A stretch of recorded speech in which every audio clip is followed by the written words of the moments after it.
वाराणसी के कोतवाली थाने में दर्ज कब्ज तस्करी के बड़े मामले में पुलिस ने सिंडिकेट के 3 प्रमुख सदस्यों को धर दबोचा। मुख्य आरोपी शुभम जायसवाल के करीबी एवं सहयोगी विकास सिंह नरवे 2 बार नेपाल भागने के फिराक में था, लेकिन पुलिस ने सटीक जाल बिछाकर उसे नेपाल बॉर्डर से गिरफ्तार कर लिया।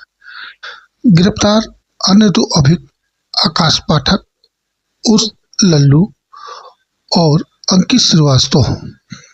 पुलिस ने जांच में बड़ा खुलासा हुआ है कि विकास सिंह और अंकित ने इस सिंडिकेट ने हवाला नेटवर्क के जरिए करीब 34 करोड़ रुपए का अवैध कारोबार किया है।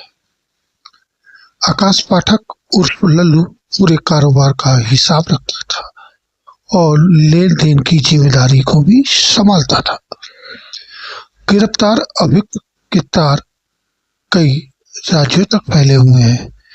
यह पूरा नेटवर्क लंबे समय से सक्रिय था और ब्लैक मनी को वाइट करने के लिए बोगस फार्मों का इस्तेमाल करता था। सिंडिकेट से जुड़े शुभम जायसवाल, विकास सिंह नरवे, दिवेश जायसवाल समेत अन्य साथी कागजों पर फर्जी खरीद फरोख्त दिखाकर अवैध रूप से धन को वैध रूप दे रहे थे। हवाला के माध्यम से रकम इधर उधर ट्रांसफर की जाती थी ताकि किसी जांच एजेंसी की नजर न पड़े। जांच में सामने आया कि अभियुक्त के अलग अलग नामों से कई फर्जी कंपनियों का फर्म बना रखी थी। कोडिनिक अवसर मामले में शुभम जायसवाल का 3 मुख्य करीबी इन दिनों को गिरफ्तार किया गया और जिनका नाम है विकास सिंह नरवे जो जनपद आजमगढ़ का रहने वाले और थाना बड़ा गांव में स्थित एक देवनाथ फार्मेसी का प्रोपराइटर है। दूसरा Akash Pathak med remedy private life care limited जो थाना लोथा में स्थित एक शेल कंपनी है जिसमें आकाश पाठक और शुभम जायसवाल दोनों को डायरेक्टर के रूप में काम करते थे। और तीसरा अंकित श्रीवास्तव जो विकास सिंह नरवे का पूरा फाइनेंशियल ट्रांजैक्शंस का काम देखते थे। उल्लेखनीय बात है कि ये तीनों व्यक्ति जनपद सिद्धार्थ नगर से ये नेपाल भागने की फिराक में थे, लेकिन इन तीनों में से 2 के विरुद्ध पूर्व में एलओसी जारी हो चुकी थी। इस वजह से ये फॉर्मल चैनल के माध्यम से वो बॉर्डर क्रॉस नहीं कर पा रहे थे।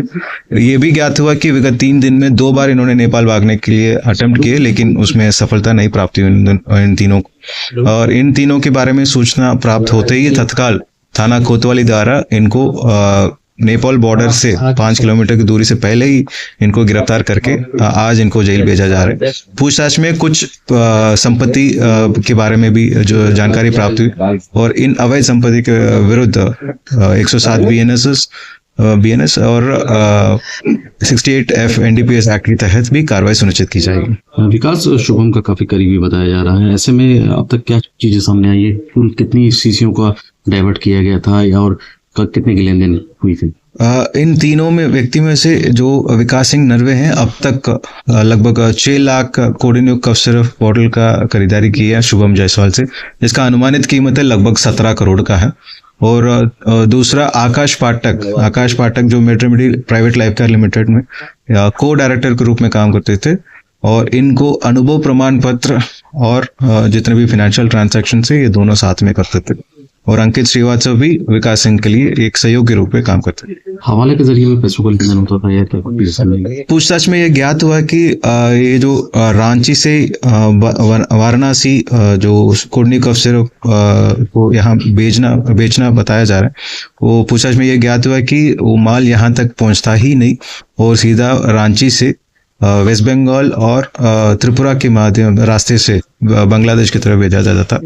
और पूछताछ में कुछ लोगों का नाम भी प्रकाश में आई है जिनका नाम हम गोपनीय रखा जा रहा है ताकि इनके विरुद्ध भी जो शीघ्र ही लीगल कार्रवाई सुनिश्चित की जा सके। पूर्व में भी इसके कुछ खिलाफ आपराधिक पूछताछ में यह ज्ञात हुआ कि विकास सिंह नरवे हैं 2021 में जनपद जौनपुर में से आईपीएल बेटिंग मामले में ये जेल जा चुके हैं और बाकी जो 2 लोग हैं इनका भी क्रिमिनल हिस्ट्री अन्य जनपदों से भी कंगाला जा रहे हैं। क्या लगता है आप शुभम तक पहुंचने की जो कोशिश है वो कामयाब होगी या ये जो 3 लोग गिरफ्तार किए गए ये तीनों शुभम जायसवाल का इनर सर्कल का सदस्य हैं और इसके अतिरिक्त जो पूर्व में नाम प्रकाश में आई है अमित जायसवाल और दिवेश जायसवाल, इन दोनों को भी शीघ्र ही गिरफ्तार करके जेल भेजा जाएगा।